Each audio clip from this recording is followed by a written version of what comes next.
Hey yo, thanks for tuning in to Celeb Sauce. It's the backup channel backing Celeb up and bringing you all the breaking news. The other day, Remy Ma and Tami Roman were on the Breakfast Club, and while they were there, they started talking about what it means to be a snitch. And Remy Ma said there ain't no such thing as civilians when it comes to snitching.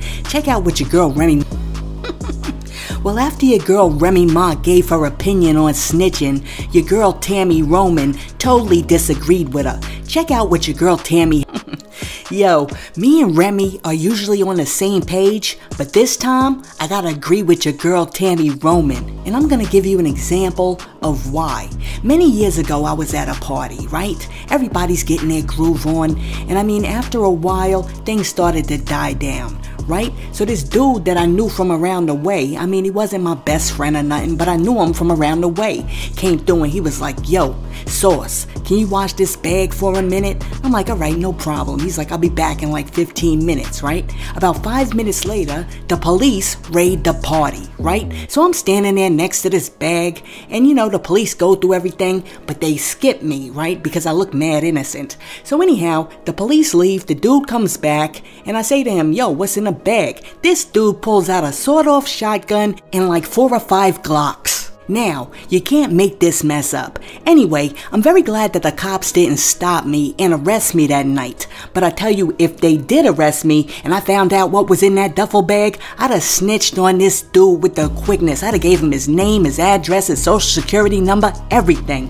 Why? Because I'm not going down for your mess. And why would I put my own life in jeopardy for some dude who didn't give 2 issues about mine? Listen, some of y'all is dumb as hell because y'all are loyal to people who ain't loyal to you. And like Tami said, it's different. If me and him had that bag together, I wouldn't say nothing, but that wasn't my bag. And as far as I'm concerned, that duffel bag boy can go down for his own guns. And let me tell you something, in this one life that I have to live, I'm not serving a second of time unless I committed the crime. Hey yo, let me know what you think about this story. Do you agree with Remy Ma and that you shouldn't make yourself a witness? Or do you agree with Tami Roman? If I ain't got nothing to do with it and you put me in jeopardy, I'm snitching. Let me know what you think in the comments. And while you're making that comment, be sure to like and subscribe to the channel if you're feeling any part of the content. Now, I hate to do this to you, but I gotta hit you with another Tyrese Gibson story.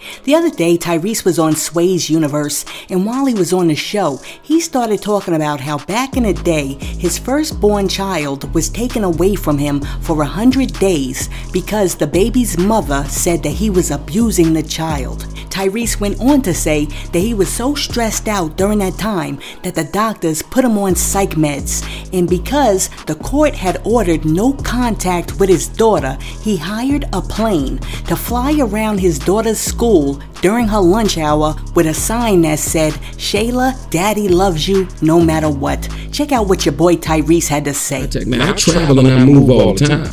I'm used to being away from my baby, but to take my baby away for 100 days? Yeah. Oh, I was fucking miserable. So then the psychiatrist says, here's some psych meds that'll help stabilize your mood. Because you barely sleep and you stress the fuck out your firstborn was taken from you.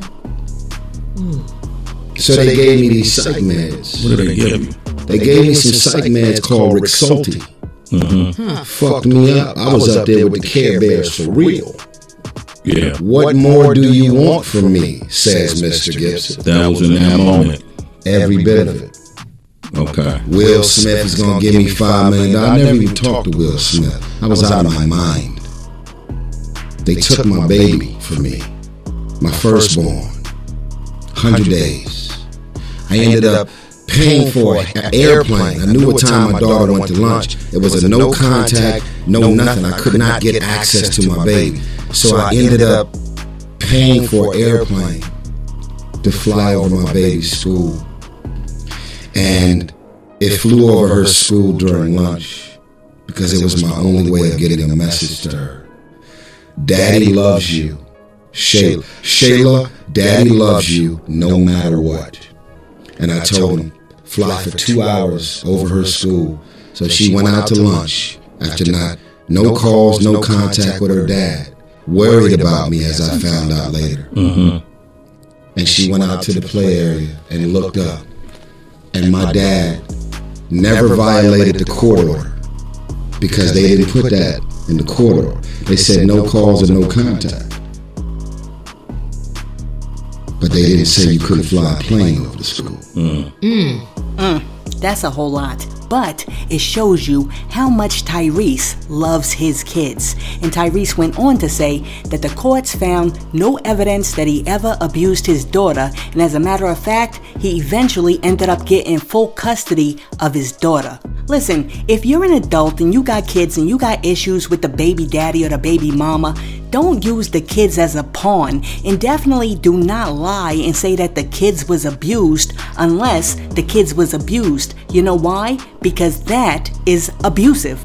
Oh, jeez. Now I understand why your boy Tyrese was crying all over the internet. That man was stressed out, and he was also popping psych meds like Skittles. His serotonin and dopamine has been all over the place. Listen, on to the next story. The other day, your boy DJ Paul was on the Nappy Boy radio podcast, and he was telling a story about one night when he met Salma Hayek, and she got mad at him because he was wearing an $85,000 diamond bezel watch. DJ Paul said it was right after he won the Oscar, and he saw Salma Hayek, so he went up to her and introduced himself, and then he was like, "Can I take a picture with you?" And she was like, "Sure." And then they snapped the picture, and right after they took the picture, Salma Hayek looked at all the bling bling that this dude had on, and she said, quote, "You know, your black brothers in Africa are dying for these blood diamonds that you're wearing," end quote. Well, after Salma Hayek said that to DJ Paul was like, "What?" And DJ Paul eventually went on to say that Salma Hayek definitely got that one because he didn't know where he got the diamonds from, so they quite possibly could have been blood diamonds. Listen, a lot of these young guys who are running around the streets with all of this bling bling and all of these diamonds gotta understand that even though it's 2023, there are still people in third world countries dying over these diamonds. So you gotta know where your diamonds come from, because you don't want to be running around with one of these blood diamonds. So anyway, DJ Paul says he couldn't even be mad at Salma Hayek if he wanted to, because he was so enamored with her beauty, and all he was thinking about was putting a ring on it. Listen, Salma Hayek is not thinking about any of these dudes out in the streets. Do you understand that Salma Hayek is married to a man who is worth $35 billion? Not million, $35 billion. So I am quite sure that Salma Hayek is quite comfortable right where she's at, and she ain't giving a second look to no dude with a mouthful of gold teeth and an $85,000 watch. Listen, let me know what you think about your girl Salma Hayek. Was she right for checking your boy DJ Paul, or should she have just let him live a little? Let me know what you think in the comments. Now, check it out. Billboard recently interviewed the City Girls JT and Young Miami at 2023 Rolling Loud, California. And during the interview, Young Miami confirmed that she's single after dating Diddy. Young Miami said, quote, "I'm single, baby. What man you saw me with? I'm single.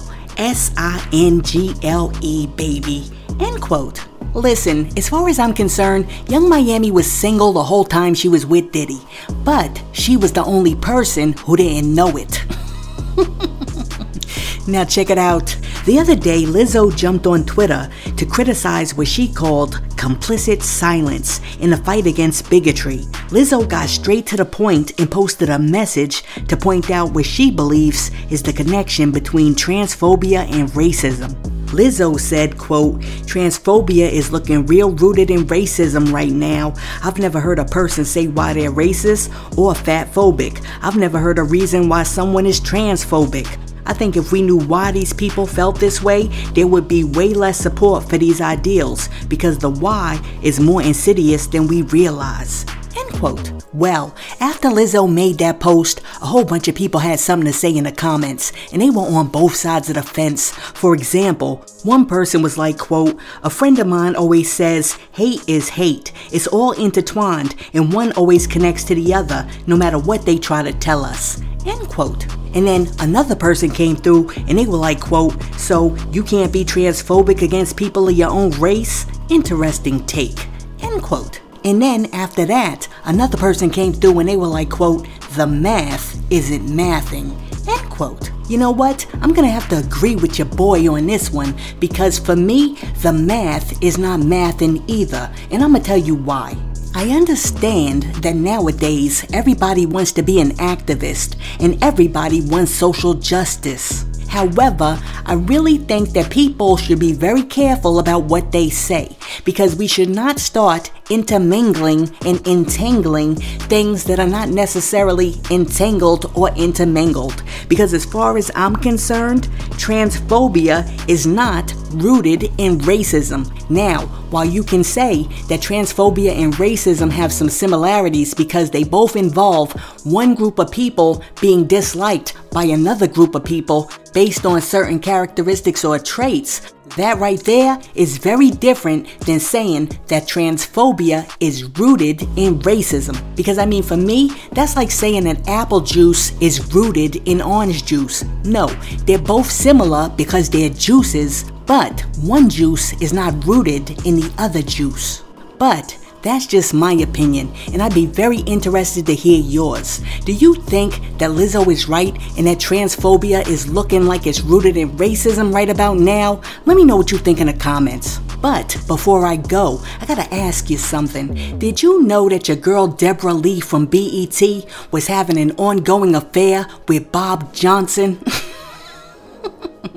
Well, anyway, your girl Dreba Lee admitted to having an affair with Bob Johnson, and now your boy 50 Cent got something to say about it. After finding out about Lee and Johnson's infidelities, 50 jumped on Instagram and he wrote, quote, "Wow, Deb must got that wop," laughing emoji. 50 went on to say he gave her the whole ish. "Here, you run it, bae, LOL," end quote. Listen, 50 is a hot mess, but you gotta respect the fact that 50 will go in on anybody. Look, let me know what you think about your girl Dreba Lee having an affair with Bob Johnson. And do you think that's why he gave her the keys to BET? Let me know what you think in the comments. Hey yo, thanks for tuning in to Celeb Source, your source for celebrity news. Be sure to like and subscribe to the channel. Peace.